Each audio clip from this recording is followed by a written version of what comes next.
Mahaiburu Andrea, buen día, ministro Hereu. Este Gobierno ha dicho a menudo que hay que diferenciar el apagón del resto de debates vinculados a la energía y a la electricidad.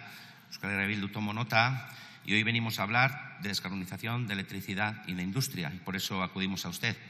Es un tema que a la vez son varios, una cuestión de frontera entre el Ministerio de Industria, el de Transición Ecológica o incluso el de Economía o incluso el de Hacienda. Y queremos hablar de algunos cuellos de botella que tenemos ahora mismo con la descarbonización y la electrificación de la industria, especialmente de la industria vasca. Permítame antes poner un poquito de contexto, ¿vale? Hay que poner un poco de contexto ecológico aquí porque esta misma semana se ha presentado un informe científico que nos ha desvelado que se ha rebasado un séptimo límite planetario. Los límites planetarios se vienen estudiando desde hace bastantes años, se han identificado 9 principales y hasta ahora se sabía que 6 de ellos estaban sobrepasados, con rebasamientos importantes en temas cruciales como las emisiones de CO2, que provoca cambio climático, la pérdida de biodiversidad, así hasta 6. Pero ahora sabemos que un séptimo límite ha sido sobrepasado, el nivel de la acidificación del océano. Y lo que es peor, hemos sabido que está directamente relacionado con las emisiones de CO2. A más CO2 emitido, más CO2 absorbe el océano, a cambio de reducir su pH y, por tanto, acidificarse, lo cual es muy problemático para la biodiversidad del mar y, por ende, para toda la vida en el planeta. Es decir, reducir emisiones de CO2 es vital para el futuro del planeta en muchos sentidos y las emisiones de CO2, como sabemos, provienen en su mayor parte de quemar combustibles fósiles. Esto, obviamente, está completamente ligado a la industria, un sector con alto consumo fósil y, por tanto, con altas emisiones. El segundo elemento a poner en contexto es la propia industria. Todos los análisis macro de la industria europea y de sus riesgos y de su futuro ponen el foco en la cuestión energética, ya no tanto por su aspecto ecológico, sino por su viabilidad y su competitividad. No le voy a insistir demasiado con el informe Draghi, que entiendo conocerá perfectamente, pero sí le quiero recordar que en ese informe uno de los 3 grandes elementos de pérdida de competitividad de la industria europea es la energía y el precio que se paga por ella. Esto está vinculado en gran medida con la dependencia energética exterior, básicamente el gran déficit de combustibles fósiles, además de otras cuestiones ligadas a la fiscalidad energética europea. El informe aboga fuertemente por varias cuestiones clave en materia energética vinculada a la industria. La necesidad de un fuerte avance en energía renovable autóctona y una apuesta industrial firme por la misma. La necesidad de reducir emisiones industriales, o si lo prefiere, descarbonizar la industria. Y la desvinculación para ello de los combustibles fósiles a través de la electrificación. Es decir, para tener una industria viable a medio plazo hay que descarbonizar, hay que electrificar y hay que alimentar esta electrificación con energías renovables. El Clean Industrial Act europeo va por una línea muy similar. Creo que estaremos de acuerdo en lo que se ha dicho hasta ahora. Ahora bien, la electrificación industrial no va para nada al ritmo deseado y esto compromete varios de los objetivos marcados por Europa y por el propio Estado. El Plan de Energía y Clima establece que hay que aumentar la demanda eléctrica un 34% para 2030, así como prevé importantes inversiones en redes para integrar renovable y añadir nueva demanda, especialmente demanda industrial, básicamente a través de procesos de electrificación. Pero vemos que estamos frente a varios cuellos de botella que están ralentizando la deseada y necesaria electrificación industrial. Hay dificultades de acceso a potencia eléctrica, pero también desincentivos varios a la electrificación, que tienen que ver con los precios, desincentivos fiscales, etc. Yo le voy a hablar sobre todo de la industria vasca, pero creo que es un asunto que afecta al conjunto del Estado. Como usted sabe, la industria es un sector fundamental de la economía en Euskal Herria, la Comunidad Autónoma Vasca y Nafarroa. Cerca del 25% del Producto Interior Bruto está vinculado a la industria y más de un 20% del empleo es empleo industrial, una cifra que supera con creces la media europea y aún más la media estatal. Tanto la Comunidad Autónoma Vasca como Nafarroa han asumido a través de sus respectivas leyes de transición energética y cambio climático objetivos ambiciosos de descarbonización que se alinean con los objetivos estatales y europeos. Y en ambas leyes se explicita que uno de los grandes objetivos de la descarbonización pasa precisamente por la descarbonización de la industria.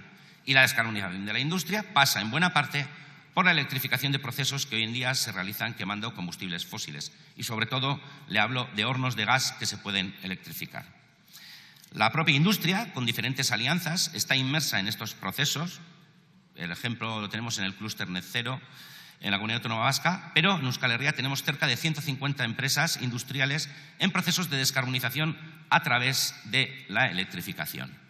Además de esto, se necesitan potencias adicionales para nuevos polígonos industriales, así como para integrar generación renovable por no hablar de aumentos de potencia requeridos en industrias ya electrificadas o la electrificación de parte de la movilidad o del sector de edificios. La industria de Euskal Herria sabe que se tiene que descarbonizar, sabe que los esfuerzos realizados hasta ahora en eficiencia energética y ahorro han sido importantes y, de hecho, las emisiones por unidad de producción han descendido mucho en las últimas décadas, pero sabe que ya no es suficiente con eso. Los objetivos de descarbonización europeos, estatales y autonómicos aprietan, el precio del CO2 aprieta y hay que actuar ya. Y, por supuesto, no podemos olvidar que tenemos varias decenas de miles de empleos pendientes de estos procesos de electrificación y descarbonización. Estamos hablando de cerca de 100.000 empleos vinculados a esto.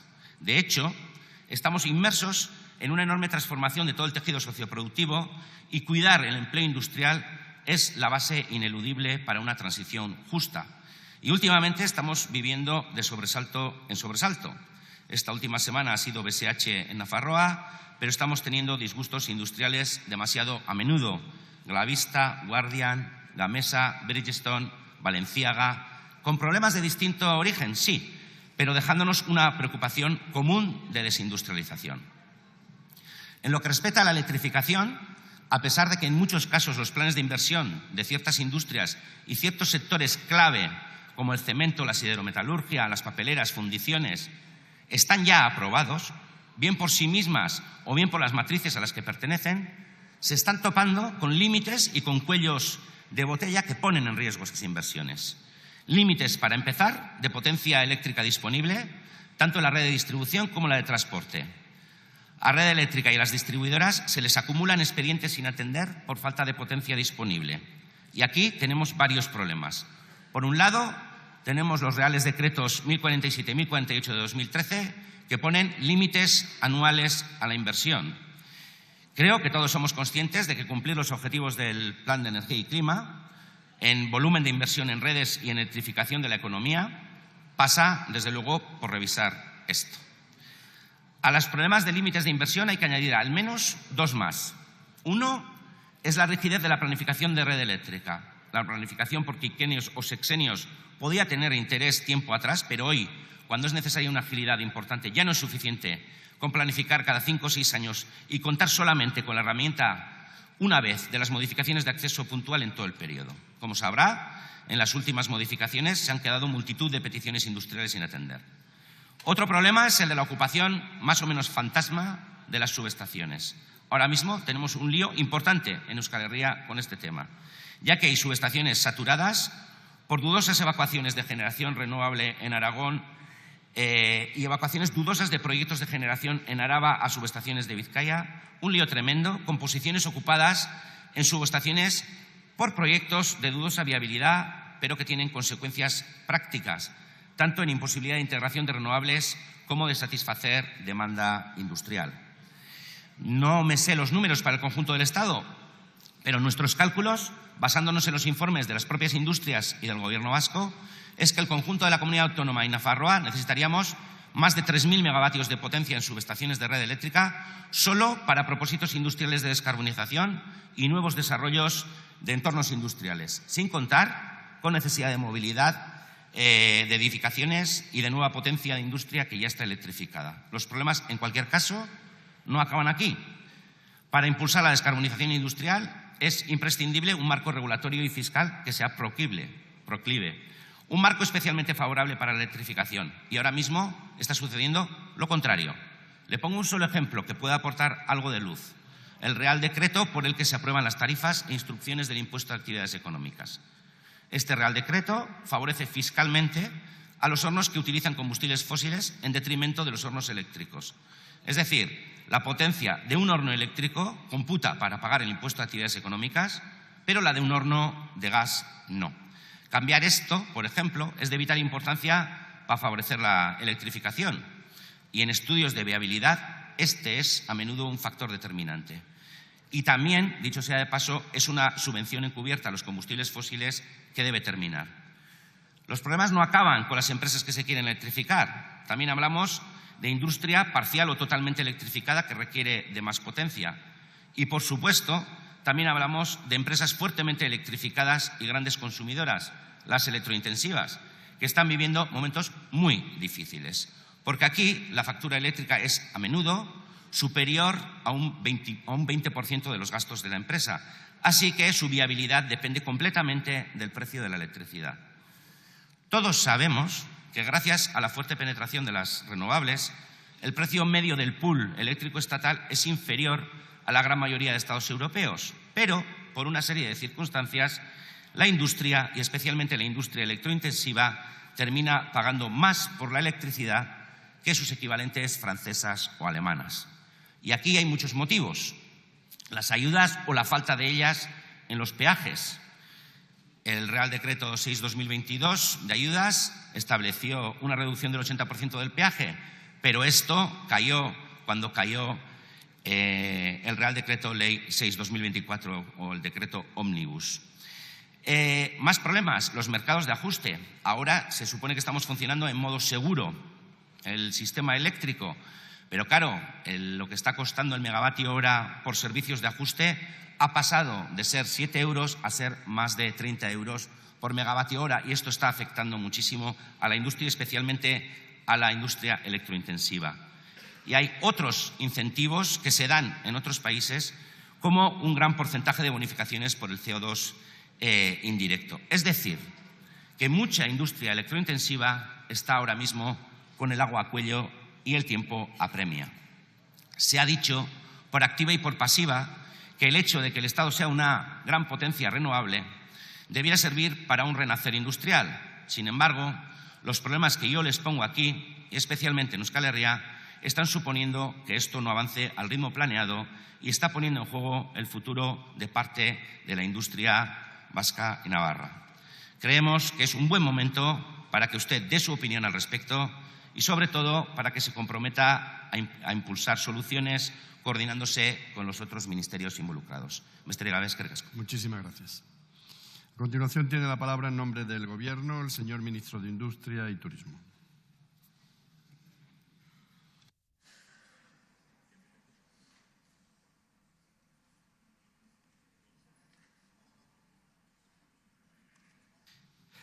Gracias, presidente. Gracias, diputado Miquel Otero, por su intervención, por el fondo y por la forma. Yo creo que nos permite abordar un debate sobre un tema que es fundamental. Yo creo que compartimos la preocupación por el proceso de reindustrialización. Usted forma parte de una comunidad autónoma que el peso de la industria es del 24,2% y, por tanto, yo creo que ustedes, también el Gobierno vasco, comparten la preocupación y el interés por los procesos de reindustrialización. Efectivamente, queremos incrementar el peso de la industria, del 17 que supone ahora en España, el 24 en Euskadi.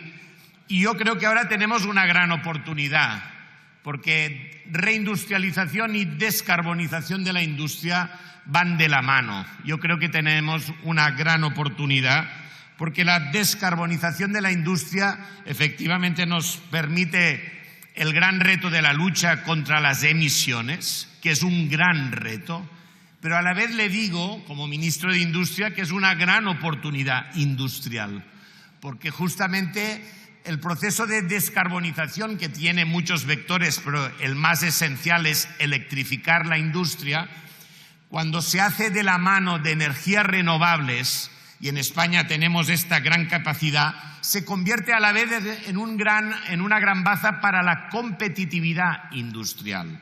De manera que ahora, si tenemos que abordar el reto del crecimiento, si tenemos las firmas de PPAs más alto de Europa, si tenemos acuerdos entre industria, generadores de energía, y si tenemos tantas peticiones de manera que tenemos que reformular la planificación, es porque tenemos ciertamente un gran número de peticiones de proyectos industriales. De manera que tenemos a la vez un reto, pero que es expresión de una gran oportunidad.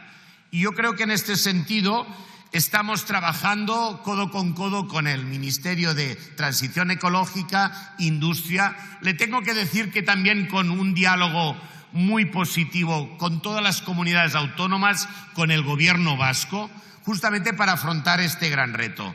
Yo le quiero recordar que desde la política industrial activa, quiero recordar que estamos haciendo un esfuerzo histórico de política industrial activa. Cuando nosotros impulsamos el PERTE del vehículo eléctrico, el PERTE agro, el PERTE naval, el PERTE de farma, sin duda siempre hay un vector que es la descarbonización de todos y cada uno de estos sectores. Y además le tengo que añadir que esto, por ejemplo, tiene el efecto de 340 millones de inversión en 158 empresas vascas que están acometiendo inversión para desarrollar esta gran oportunidad. Pero es que además tenemos un PERTE transversal que es el PERTE de descarbonización y que tiene un impacto muy importante. Yo le podría hablar de Mercedes-Benz, de Gestamp, de Irizar, de Sidenor, de Heidelberg Materials, Hispania Cementos. Son ejemplos donde estamos aplicando el PERTE de descarbonización. Las ayudas para compensar los costes indirectos de CO2, ahora iniciaremos la convocatoria del 2025. Tendrá una dotación de 600 millones, que significa 100 veces más que en el 2018. Doblando la asignación de fondos del 2024. Podríamos hablar de las ayudas a los consumidores electrointensivos o también los certificados de ahorro energético, los CAEs. Hay 69 propuestas de empresas vascas para aplicar certificados de ahorro energético. Lo que le estoy expresando es que desde la política industrial impulsada por el Gobierno de España con fondos europeos, estamos apostando muy claramente por la descarbonización de nuestra industria y esto significa que estamos alentando la demanda de electricidad, de la electrificación. Este es un proceso que es histórico, es de cambio estructural y es la gran baza, como yo recordaba con el comisario de Energía europeo, es que apostar por descarbonizar ahora tiene el gran efecto que es apostar por la reindustrialización. Es un círculo virtuoso y por tanto yo creo que estamos ante una gran oportunidad. Al lado de transformar la demanda industrial, evidentemente, y en este caso liderado por la vicepresidenta tercera y el Ministerio de Transición Ecológica, hay toda la estrategia evidente, coherente, en paralelo, de ir avanzando en la ampliación de la red eléctrica. Si estamos alentando la demanda, estamos mejorando también la provisión y la oferta de electricidad. En este sentido, he de decirle que este Gobierno ha estado trabajando los últimos 7 años en un cambio evidente de ritmo y de ampliación. Y por tanto nosotros en estos momentos conocemos perfectamente, porque estamos trabajando con el Gobierno vasco, lo que son las necesidades adicionales de suministro eléctrico en su territorio, porque compartimos su preocupación, porque no queremos que ningún proyecto industrial quede por desarrollar por falta de suministro eléctrico. Bien, por tanto, mire, como usted conoce, actualmente está en vigor la planificación de la red de transporte 21-26 que fue aprobada por este Gobierno en el 2022. Esta planificación contempla una inversión de 6.894 millones de euros, que significa un 51% más de inversión de la anterior planificación del periodo 2015-2020 del Gobierno del Partido Popular. Además de esta planificación, somos conscientes de la necesidad de imprimir un mayor ritmo a esta ampliación de la red eléctrica y por eso en el 2024 el MITER, a partir de ahora será el MITER, pues aprobó una modificación de aspectos puntuales incluyendo 73 nuevas actuaciones con una inversión adicional de 489 millones de euros para ejecutar proyectos estratégicos. Pero además, el MITER ha sacado a concurso en estos momentos la capacidad de acceso a diversos nudos de la red de transporte eléctrico, entre los que se encuentran, por ejemplo, 2 subestaciones vascas, la de Arrigorriaga y la de Mercedes-Benz. Por un lado, apoyamos la electrificación, pero también apoyamos el suministro eléctrico de una factoría que se está electrizando con el apoyo público. En este sentido, 1.380 megavatios. Concursos que priorizan entre sus criterios de adjudicación, esto yo le doy fe, porque tenemos una vicepresidenta que opta por la priorización de la industria manufacturera a la hora de adjudicar. En paralelo a todo este trabajo, en diciembre del 2023 se adelantó el inicio del ciclo de la nueva planificación eléctrica a través de una orden, la TED 1375/2023. Esto nos permite llegar al momento actual en el que estamos a punto de culminar un primer borrador de la planificación 25-2030, tras la propuesta del operador del sistema, en el que se han tenido en cuenta, además de criterios técnicos, las propuestas realizadas por las diferentes comunidades autónomas, también el Gobierno vasco. Yo le puedo asegurar que esta nueva planificación tiene muy presente el cambio de paradigma que estamos viviendo, tanto en lo que se refiere a la atracción de nuevas industrias como a la descarbonización del sector. De forma que vamos a atender de forma prioritaria todas estas necesidades industriales, también el desarrollo de la cadena de valor industrial vinculada a la transición energética. La transición energética en sí misma ve nacer nuevas oportunidades industriales y nacen nuevos proyectos industriales. En definitiva, compartimos la necesidad de una nueva planificación eléctrica en la que se está trabajando intensamente, que nos permita desplegar toda la capacidad de nuestro sistema, tanto a nivel de generación como de transporte y de consumo de energía eléctrica. Sin duda, además, le añado la quinta cosa, además de iniciar un nuevo ejercicio de planificación y aprobar modificaciones a lo largo de estos años, hemos iniciado una reflexión sobre otra cuestión importante, que son los límites a la inversión en redes, tanto de transporte como de distribución. Usted sabe que ahora tenemos el reto de ampliar, de destopar aquello que en otro contexto económico, en el 2013, se estableció de límites del PIB, de inversión en las redes de distribución y también en las redes de transporte. Bien, ahora tenemos que hacer esta reflexión y por eso el MITER ha establecido una consulta pública a los gobiernos, a los actores empresariales, sociales, justamente porque tenemos que acelerar este proceso y, por tanto, lo que valía en el 2013 ya no vale en el 2025. Bien, nosotros estamos trabajando en esta transformación. Creo que es una transformación, en el caso de redes, liderado por el MITER, con una evidente posición activa. Además de todo lo que le he expresado, justamente para mantener un balance y que la factura eléctrica no decrezca, nosotros, el Gobierno, ha dedicado fondos Next Generation del Plan de Recuperación, Transformación y Resiliencia. Hemos destinado 931 millones para la red de transporte y otros 525 millones para la modernización de redes de distribución. Por tanto, fondos para poder ampliar la red y que esto no redunde en un aumento de la factura que pagan familias e industria. De manera que en estos momentos hay 357 proyectos de transporte activos en la red española. Esto más las nuevas interconexiones con Europa. Yo mismo, la vicepresidenta, hablamos con comisarios, hablamos con los ministros franceses de otros países para ampliar la capacidad de interconexión. En definitiva, yo creo que es un buen debate, pero nos coge trabajando intensamente con todas las comunidades autónomas y le aseguro de manera intensa con el Gobierno vasco. Muchas gracias.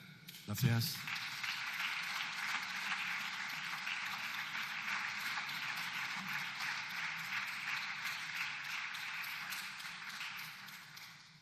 Tiene la palabra el señor Otero Gabilondo.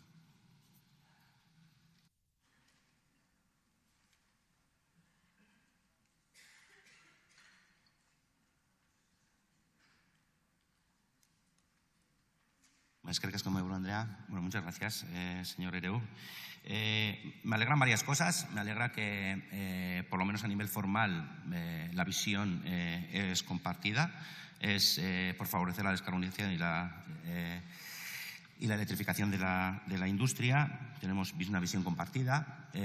También reconocemos que se están haciendo muchas cosas, pero también es verdad, claro, entiendo que a usted le corresponde como ministro defender lo que está haciendo el Gobierno, y yo he puesto más el foco en los problemas o en aquello que no se está haciendo o aquello que se debe hacer con más celeridad.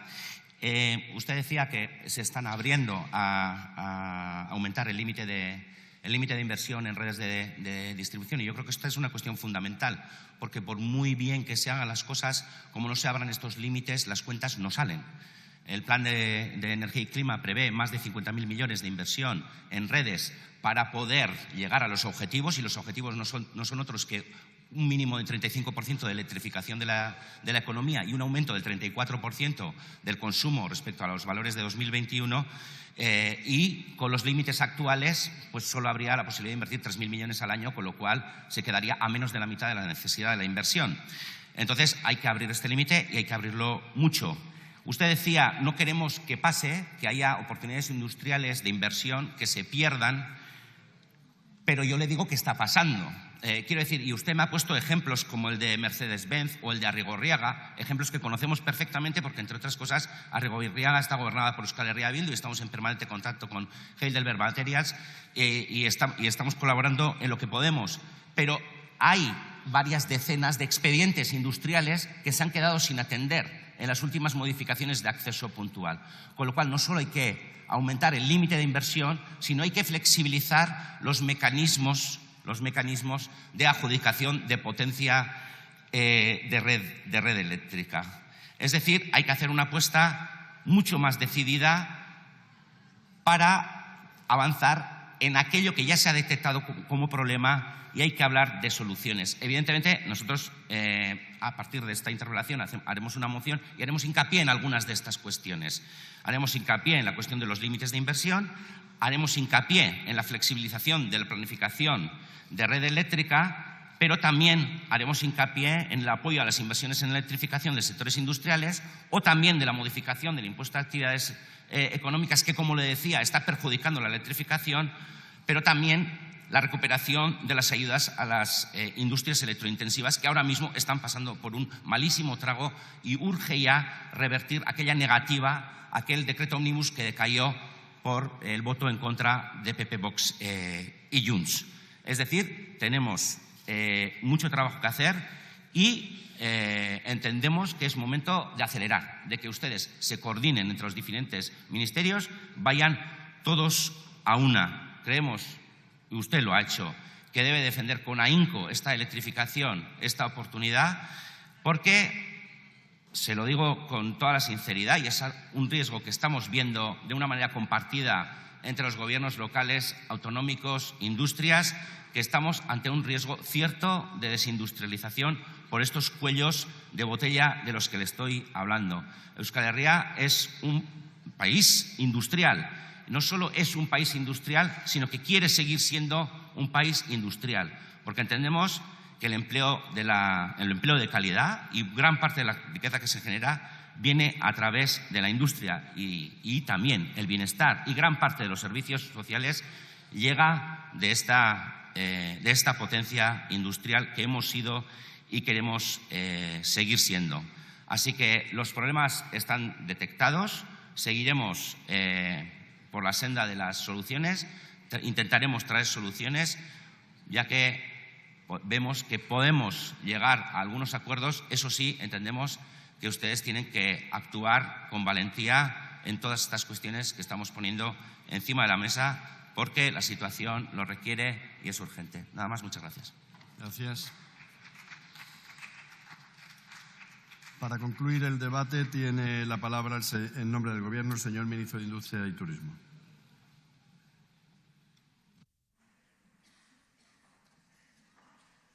Gracias, presidente. Gracias, señor Maroto. Bueno, para mí es importante el que constatemos que compartimos objetivos en el sentido de que nosotros en cualquier foro internacional le aseguro que en Europa España está apretando para que la agenda verde industrial suponga a la vez la reindustrialización de Europa, de España, también del País Vasco, y a la vez estamos siendo unos firmes defensores de la descarbonización.